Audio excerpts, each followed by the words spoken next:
Здравствуйте! В эфире «Итоги недели». Я Анжелика Мержоева и коротко о главном. Подведены итоги прошедшего на неделе форума Общероссийского народного фронта. Какие проблемы озвучили граждане России? Система одного окна. Как сэкономить время и получить пакет необходимых документов. Память Суланбека Асканова почтили на Поклонной горе. Бюст Героя России передали Центральному музею Великой Отечественной войны. Над своей шапкой я вижу только небо. Краевед Берснак Газиков представил материал, посвященный исследованию стихотворения Гёте. В России проводят итоги прошедшего на неделе форума Общероссийского народного фронта. На встречу приехал и лидер движения Владимир Путин. В результате общения он ответил на множество вопросов участников, от развития морских транспортных узлов до проблем культуры. Среди ключевых тем оказался материнский капитал, которым кормится целая армия жуликов. На форуме говорили о том, как важна инициатива на местах. О том, как шел диалог, из Москвы наш корреспондент Мария Мистоева. В Москве прошел общероссийский форум «Народный фронт», на который съехались представители всех регионов и республик страны. Работали 5 дискуссионных площадок, где обсуждались проблемы, касающиеся образования, медицины, культуры и экономики страны. Пенсионную реформу обсуждали в секции «Социальная справедливость». А необходимость модернизации ЖКХ стала основной темой на дискуссионной площадке «Качество повседневной жизни». О влиянии ВТО на сельское хозяйство говорили в секции «Честная и эффективная экономика». Наш регион тоже не остался в стороне. В обсуждении темы образования и культуры как основа национальной идентичности принимало участие Хава Киева. Объединение этих двух, казалось бы, разных сфер, как образование и культура, и на этой основе поиск идентичности рассматривали и философы, и определенные руководители на данном заседании. Секция с громким названием «Общество и власть», впоследствии переименованная на «Власть общества», собрала самых активных участников. Присутствующие дискутировали об отсутствии связи между властью и народом. И второй самой обсуждаемой темой стала внутренняя миграция. От активистов форума поступали различные предложения для решения этих и других проблем. Молодгирей Загиев рассказал о своем взгляде на ситуацию. Кто-то высказывал мнение о том, что вот кому-то из Ставрополя ехать страшно в Нальчик почему-то. Ну, это, конечно, абсурд, потому что те, кто приезжает к нам, например, мы, наоборот, зовем к себе, да, людей иных национальностей для проживания, а там почему-то у них это вызывает какую-то отрицательную реакцию. Мне кажется, вот взаимообогащение культур, взаимообогащение национальности – это благо для любого субъекта Российской Федерации. По итогам работы площадок прошло пленарное заседание, где президенту были озвучены предложения, сформулированные в ходе прошедших дискуссий. Также Путин обязал Народный фронт расширять кадровый потенциал страны для того, чтобы талантливые и деятельные люди могли участвовать в развитии своего региона и страны в целом. В своей речи, обращенной к присутствующим, президент подчеркнул, что для Народного фронта не должно быть второстепенных проблем, потому что каждая проблема связана с жизнью человека. Кто нацелен на решение проблем поселков, городов, регионов, да и страны в целом, смогут достойно проявить себя в ходе таких избирательных кампаний, станут настоящими народными депутатами. Еще раз призываю вас как можно больше общаться с гражданами, получать так называемую обратную связь о том, как выполняются наши планы, что мешает их реализации, прежде всего на местах. Именно здесь большое пространство для инициативы самих граждан, для их участия в жизни своих городов и поселков. И надо эту инициативу развивать и поддерживать. Активисты Народного фронта задавали самые наболевшие вопросы, касающиеся различных сфер жизни. Сопредседатели республиканского отделения Народного фронта поделились впечатлениями. Если взять в масштабном варианте, тенденция прогрессирующего характера в Республике Ингушетия наблюдается. Хотя, конечно, в каждой из отраслей есть, конечно, определенные недостатки, решение которых надо приложить максимум усилий. И прежде всего, именно тот аспект, который был озвучен на пленарном заседании Владимиром Владимировичем Путиным, это прежде всего работа чиновников. Ни одна просьба не должна остаться без разрешения того вопроса, с которым этот человек обращается. На мой взгляд, то, что, во-первых, Владимир Владимирович мог уделить этому мероприятию более 3 часов, говорит за то, что намерение самое серьезное в отношении Народного фронта, и то, что, значит, сейчас и правительство, и руководство страны взяло крен на, значит, консолидацию общества, для того, чтобы инициатива шла снизу. Когда она идет снизу, она более действенна, она отражает действительно чаяния, интересы и нужды народа. Все предложения, озвученные на заседании, будут направлены в парламент и правительство страны для дальнейшей реализации. Некоторые из предложений войдут в послание президента Федеральному собранию, которое состоится 12 декабря в день 20-летия Конституции Российской Федерации. Мария Мистоева, Сулумбек Аздоев. Итоги недели.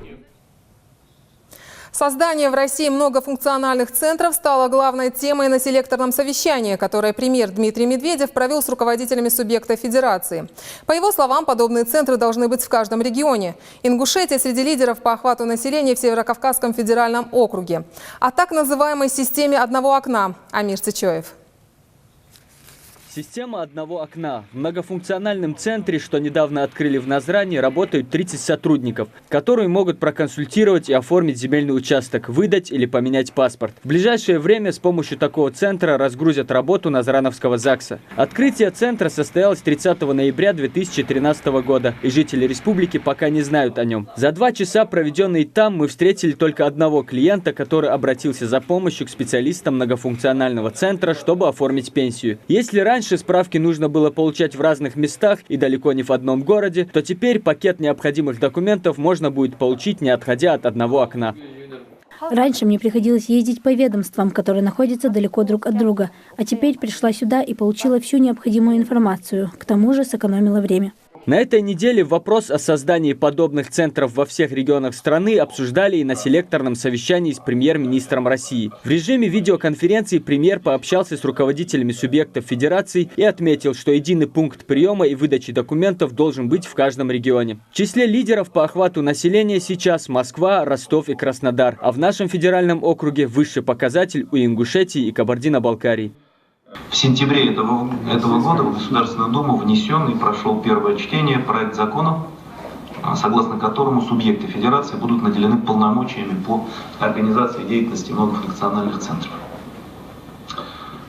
На 10 декабря запланировано его рассмотрение во втором чтении.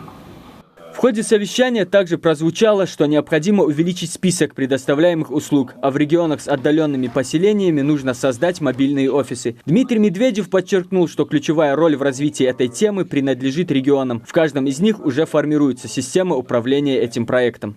Сейчас по России действует 850 таких учреждений, точнее 848 по состоянию на 1 декабря. В них могут обратиться, ну так вот если считать по-крупному, приблизительно чуть меньше трети нашего населения. Задача к концу 2015 года обеспечить для 90% граждан доступ к получению услуг по принципам одного окна. Для этого нужно увеличить количество МФЦ почти в 3 раза. Открытие многофункциональных центров в Ингушетии неоднократно обсуждалось на совещаниях у Юнусбека Евкурова. Глава особо подчеркивал, что необходимо создать такие центры для удобства получения населением необходимых услуг. Центр очень хороший, современный. Я думаю, уверен, что граждане, заходя сюда в центр, в первую очередь, у них хорошие впечатления будут. Но закрепить эти впечатления хорошие, надо, конечно, постараться тем, кто здесь обслуживает.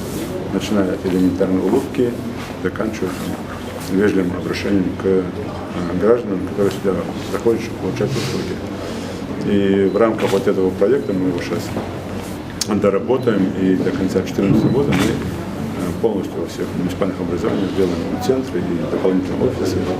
Этот центр в Назрани функционирует не в полной мере, но специалисты уже налаживают контакты со всеми ведомствами и организациями. Ведь в одном месте соберут отделения Росреестра, МВД, Пенсионного фонда и миграционной службы, сотрудников налоговой службы, Министерства имущества и администрации города. Планируется, что будут открыты филиалы центра и в других районах и городах республики. Благодаря тем запросам, которые мы будем делать, то, что мы сами будем собирать необходимый пакет документов для получения услуги, облегчает вообще саму процедуру получения услуги для людей и также для юридических лиц. На начальном этапе сотрудники многофункционального центра предоставляют услуги только по Росреестру, оформление земельных участков и кадастровый учет недвижимости. Но в скором времени в стенах этого учреждения можно будет оформить паспорт и сделать регистрацию, подать заявление на получение материнского капитала и узнать, есть ли у автолюбителя неизвестные ему административные правонарушения. Многофункциональный центр избавит жителей нашей республики от беготни по различным ведомствам. Таким образом, имея при себе лишь паспорт и выписку из администрации вашего района о том, что вам выделен земельный участок, вы можете просто обратиться к сотрудникам МФЦ, и все остальные процедуры они проделают за вас. Все услуги, предоставляемые центром, можно получить бесплатно, за исключением дополнительных юридических услуг, таких как составление договора продажи недвижимости, подготовка исковых заявлений и составление других процессуальных документов. Амир Цычоев, Хава Султыгова, Резван Аушев. Итоги недели. Уходящая неделя ознаменована еще одним важным событием. Память первого героя в современной истории России почтили на Поклонной горе в Москве. Бюст героя России Сулумбека Асканова передали Центральному музею Великой Отечественной войны.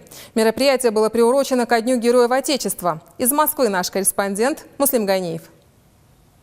Торжественная передача бюста прошла в зале славы Музея Великой Отечественной войны на Поклонной горе. Здесь увековечена память всех героев Советского Союза, их около 12 тысяч.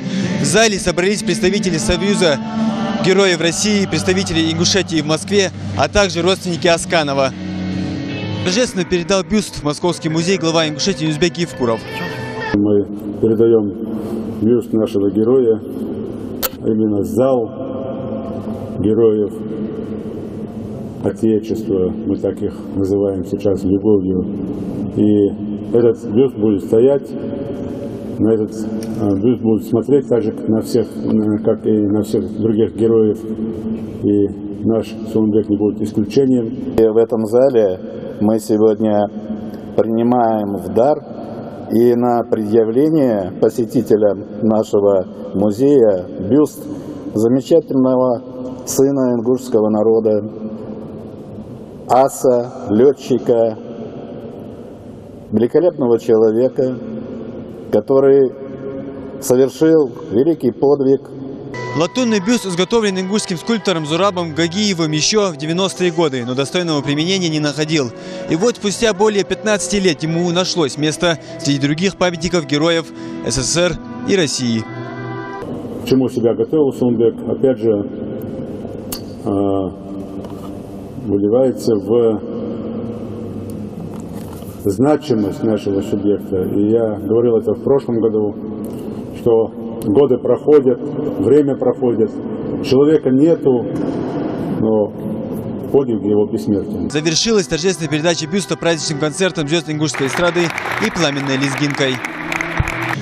Здесь в зале бюст простоит один день, дальше его перенесут в фонд постоянного хранения музея.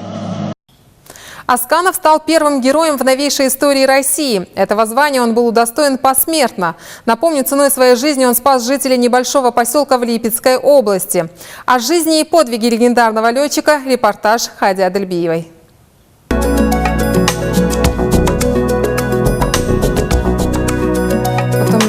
Что еще было?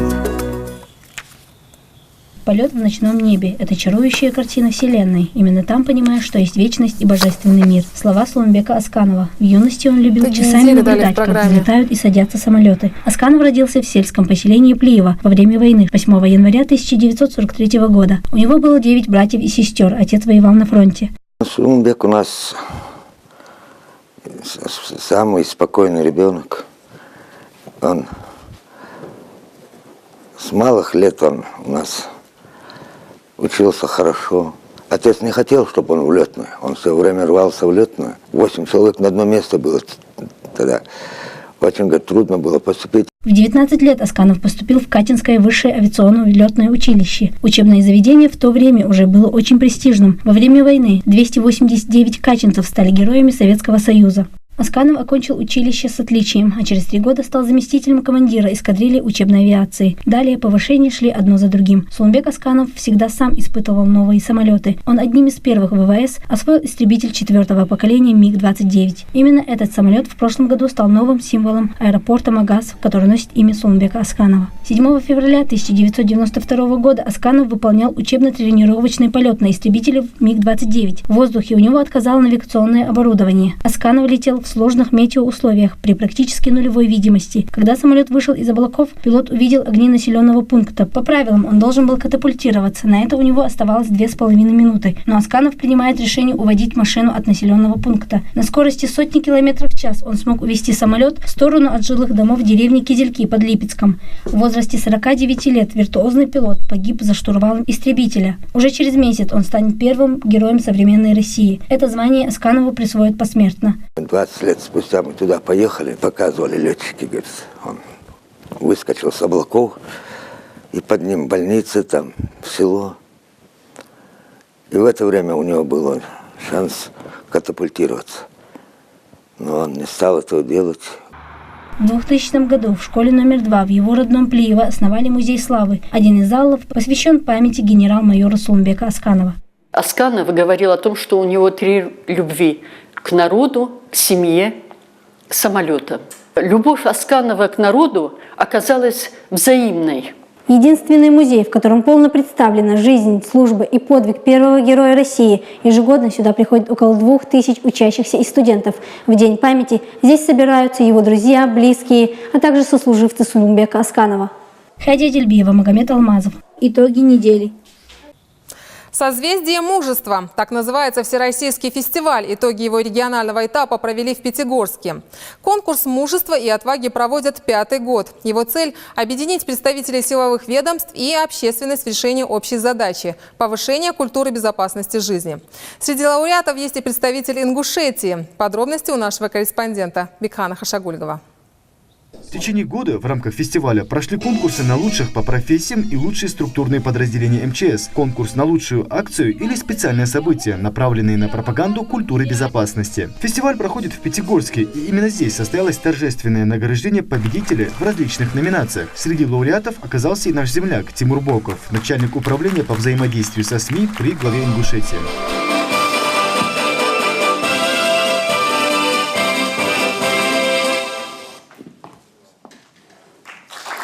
Таким образом, роль Бокова, да и республики в целом, отмечена в создании первой в России системы информирования населения через СМИ на случай возникновения чрезвычайной ситуации природного или техногенного характера. Новый метод информирования, который будет применяться в основном через телевидение, представляет собой заставку с логотипом МЧС России со звуковым и текстовым сопровождением. Внимание! Говорит Главное управление МЧС России по Республике Ингушетия. Техническая проверка системы оповещения населения. Разработанная система позволит своевременно и быстро информировать жителей о надвигающейся угрозе или чрезвычайной ситуации. После трагических событий в Крымске, в Краснодарском крае, когда люди пострадали в основном из-за того, что было несвоевременное оповещение о чрезвычайной ситуации, глава республики поставил эту задачу о том, чтобы было своевременное оповещение. А сама идея, она пилотный проект, оказывается, в Российской Федерации нету такой системы. Ингушетия стала первым регионом не только в СКФО, но и во всей России, который вышел на новую форму информирования населения при угрозе чрезвычайных ситуаций. Это стало возможно после подписания соглашения о взаимодействии. Это очень выгодно. Во-первых, охват населения. Все смотрят телевизор, и тут сразу раз и все. Независимо там куда-то звонить, все. Просто Центр управления кризисных ситуаций, сейчас главное управление по Ингушетии, что-то случается, сразу предупреждает. Самое интересное, не уже когда что-то случилось, а именно предупредительное мероприятие, на полшага вперед. Эти пилотные проекты мы сейчас берем по всему Северному Кавказу. Я сторонник и принцип работы лучше предупредить, чем ликвидировать. Напомню, что система оповещения населения при чрезвычайных ситуациях была представлена и на стенде национальной телекомпании Ингушетии, который был представлен на недавнем Северокавказском форуме СМИ, который также состоялся здесь, в Пятигорске. Тогда она вызвала большой интерес как у гостей, так и у участников форума. Бекхан Хашигульгов, Ильяс Ханиев. Итоги. Это итоги недели. Далее в программе. Горячая пора для коммунальщиков и серьезные испытания для автолюбителей. В республику пришла настоящая зима со снегом.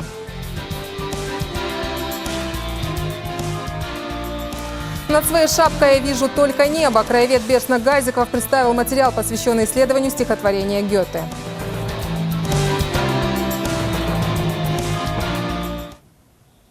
Они любят жизнь, и их возможности безграничны. Сильные духом и знающие цену крепкому здоровью в центре внимания. На уходящей неделе прошел Международный день людей с ограниченными возможностями. То, как многие из них превращают выпавшие на их долю испытания в еще одну возможность самореализации, вызывает восхищение. Лейла Гайсанова продолжит.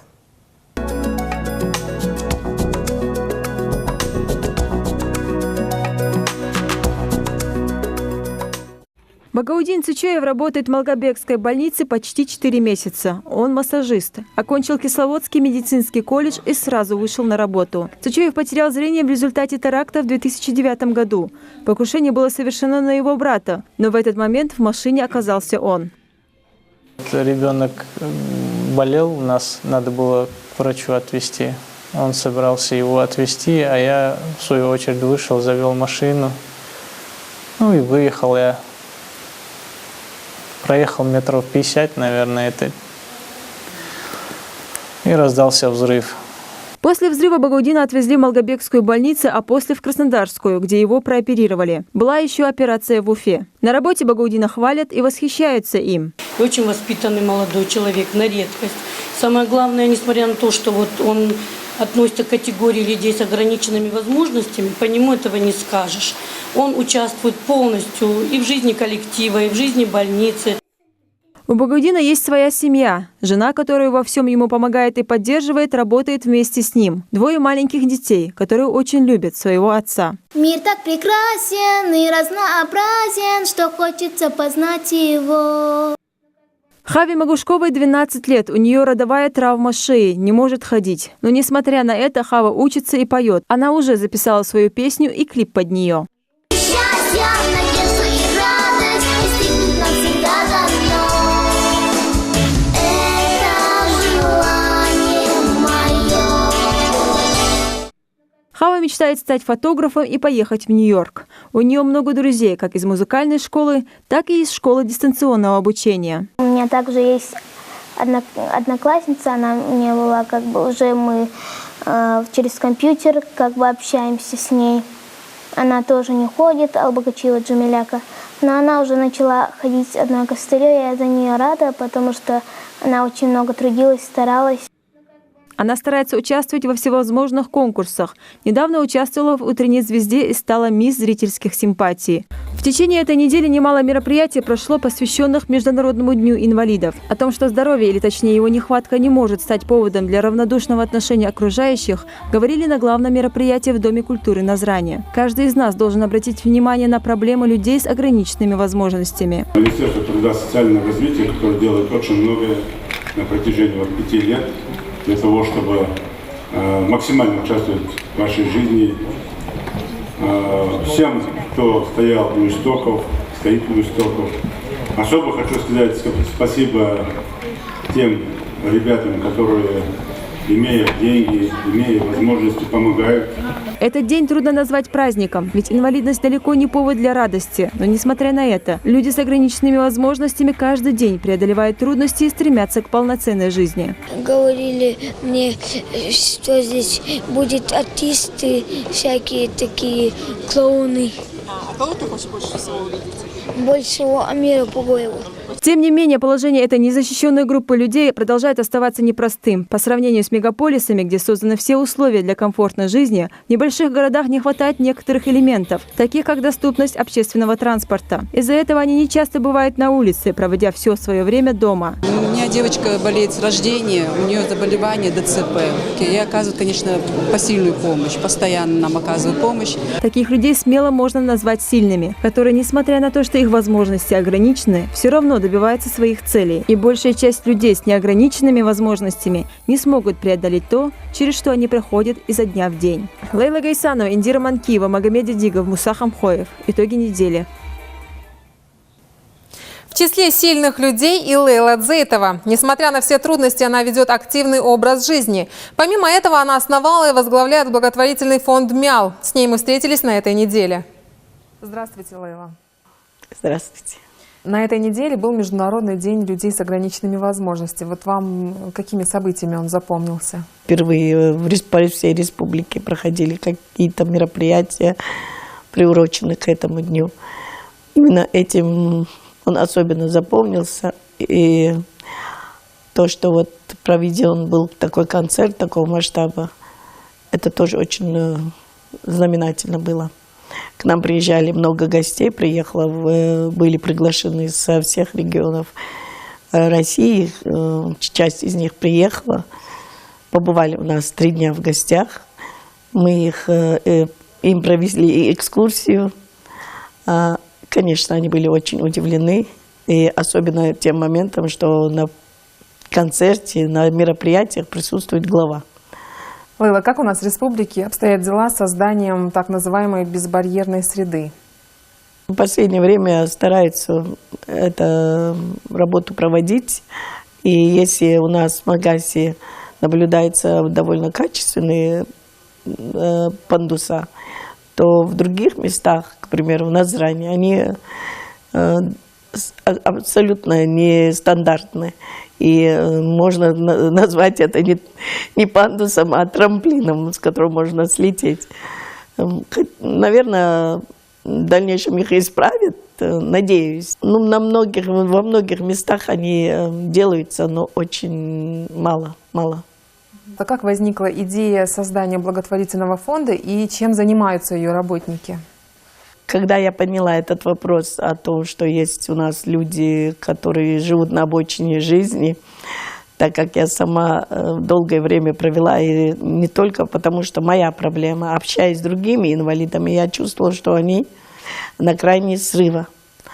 И эта идея, просто она родилась только потому, что люди захотели помогать. Они решили, что нужно помочь и что-то для этого делать. Плавно наша беседа переросла в то, что нужно создать благотворительный фонд, зарегистрироваться юридически. У нас в республике открылся один из лучших реабилитационных центров на Северном Кавказе. Чем занимаются медики и какую помощь они оказывают? В этом центре проводят лечебные процедуры. И, естественно, этот центр давно ждали родители, а теперь имеют возможность лечиться у нас в республике, не выезжая. К сожалению, невозможно такой поток детей направить на иногороднее лечение, и трудно приходилось родителям выезжать. Теперь у них возможность поочередно, по каким-то этапам приходить сюда и здесь проводить лечение. Там и приезжают врачи из Израиля, с Китая, проводят лечебные. Сами знаете, как китайская медицина на высшем уровне.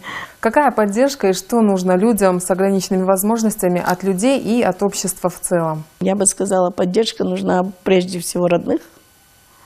Если поддержка от родных будет, то они более будут в обществе востребованы и найдут себя в этом обществе. У многих таланты скрытые, только им нужны надежные помощники рядом. Нужна поддержка друзей, общества. Я думаю, они сами уже решат, как им быть, и все. Зима началась, как и положено, со снега. Работники дорожных служб заранее подготовились к ее приходу. Они предусмотрительные автолюбители атаковали шиномонтажные мастерские. Горячая пора началась и для коммунальщиков. О последствиях снегопада и прогнозах на предстоящую зиму расскажет Зарема Бекова.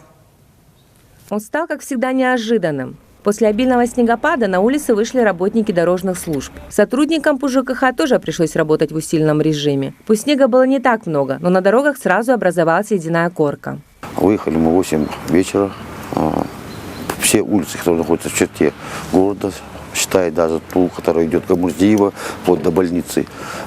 Детская поликлиника у нас находится в Альтиево новая, которая вплоть до все наши улицы были посыпаны песком. Песком, солью вместе размешано было. Были задействованы 3 машины. Это снегоуборочные машины. Самосвалы были, грейдеры. Те, кто не успел переобуть колеса, ощутили первый гололед уже с утра. Количество желающих поменять резину резко увеличилось. Работники шиномонтажа в Нассеркорте рассказывают, с самого начала месяц выдался загруженным. Шиномонтажникам приходится в эти дни работать допоздна. Впрочем, при гололедице осторожным нужно быть не только водителем, но и пешеходом. В Центральной Назрановской больнице нам сообщили, что в эти дни прием травмированных увеличился в несколько раз. В основном это дети и старики.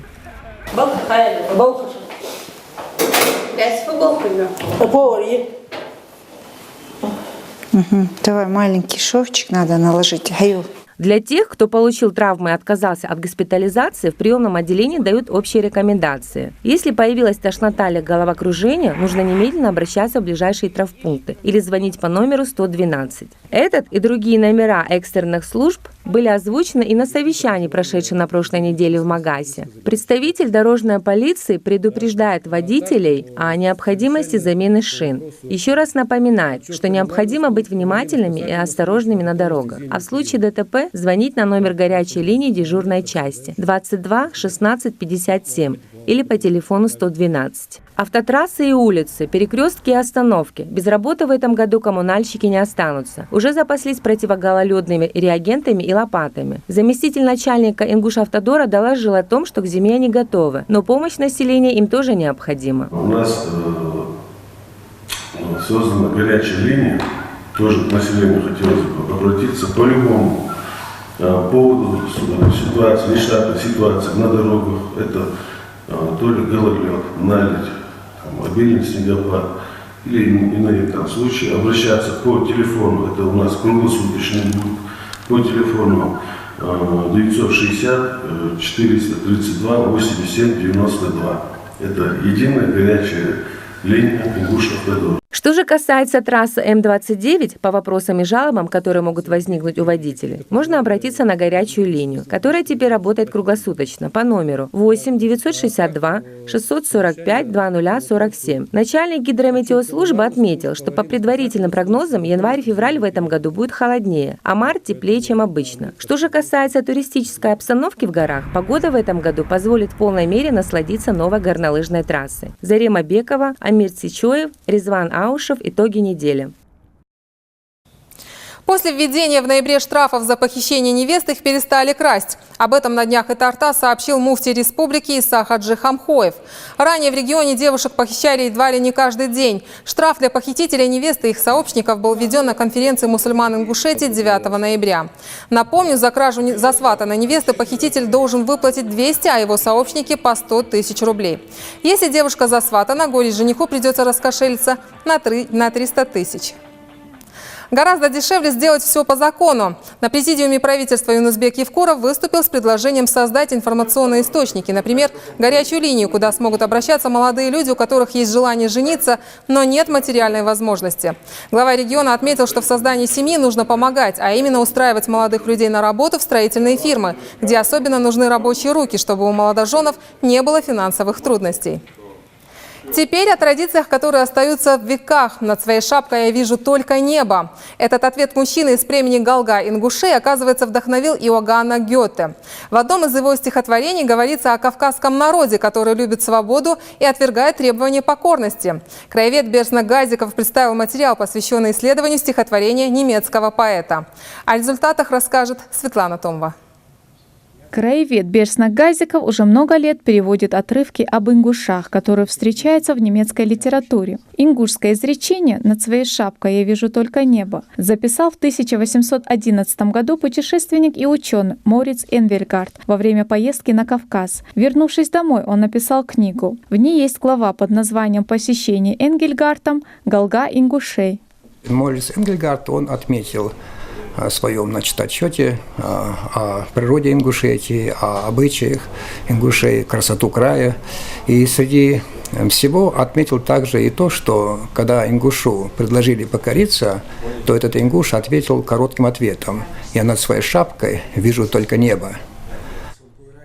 Интерес к этому путешествию был настолько велик, что глава об Ингушетии вошла в сборник «Сокровищница Востока», вышедший в Германии в 1814 году. Энгельгард в восторженных тонах описал природу Ингушетии, некоторые обычаи, сделал рисунки храма Тхабаерды и сторожевых башен Галгай-Куашки. И самое главное, отметил характерные черты ингушей. Изречение мужчины, который предложение о покорности отклонил кратким ответом: «Над своей шапкой я вижу только небо», вдохновило Гёте, и он написал стихи, в которых изображается свободно первозданный образ жизни ингуша.